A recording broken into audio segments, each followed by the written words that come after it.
Rebec, un projet éolien revu à la baisse, des riverains loin d'être apaisés. Environ un an après avoir présenté son projet d'installation de 3 grandes éoliennes près de l'autoroute, la société revoit sa copie à la baisse. En cause, les résultats de l'étude d'incidence. Un bureau indépendant a pointé l'impact négatif sur l'environnement d'un des 3 moulins. Mais l'annonce de cette modification ne semble pas rassurer certains riverains. La mouture initiale prévoyait 3 éoliennes de 180 mètres de haut, à proximité de l'E429, à 8. Cette version avait suscité des craintes, des questions et des remarques au sein de la population locale. Mais aujourd'hui, ce sont les résultats de l'étude d'incidence qui poussent le producteur d'énergie à revoir sa copie. On passerait de 3 à seulement 2 éoliennes, en réduisant aussi la hauteur des machines à 150 mètres. Avec la 3e éolienne du plan initial, nous étions dans un périmètre d'intérêt paysager, explique Michael Lavry, chef de projet éolien.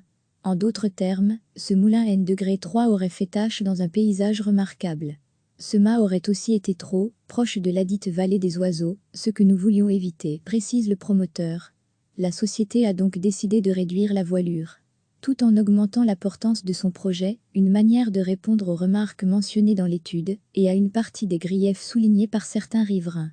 En nous contentant de 2 éoliennes au lieu des 3 prévues, et en réduisant leur hauteur, nous augmentons nos chances d'obtenir le feu vert des instances wallonnes pour avancer dans notre dossier, explique le producteur d'énergie. Même en réduisant le productible, nous restons tout de même dans les objectifs de production électrique attendus, commente Luc Biotte, développeur éolien.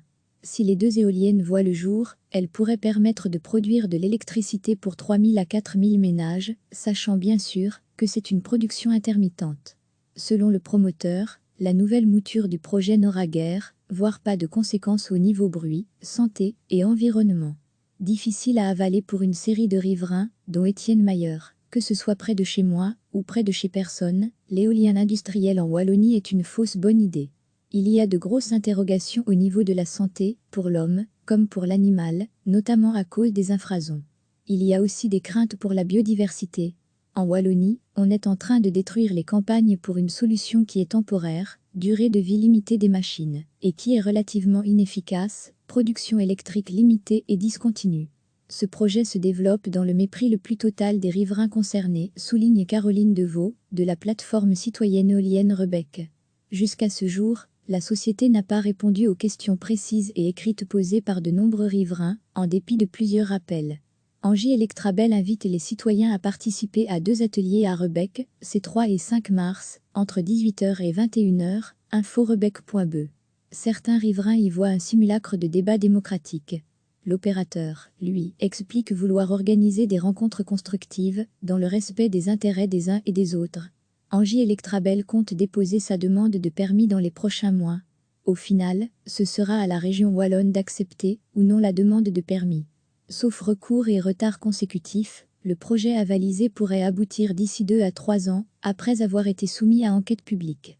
À ce jour, la région wallonne totalise quelques 300 éoliennes. À l'horizon 2030, entre 300 et 350 éoliennes supplémentaires devraient être installées sur le sol wallon. Les sites visés se situeront dans les terrains proches des autoroutes et des zonings industriels, comme précisé dans le code du développement territorial de la région wallonne. Recevez chaque matin l'essentiel de l'actualité. Cliquez sur s'abonner pour recevoir les dernières nouvelles.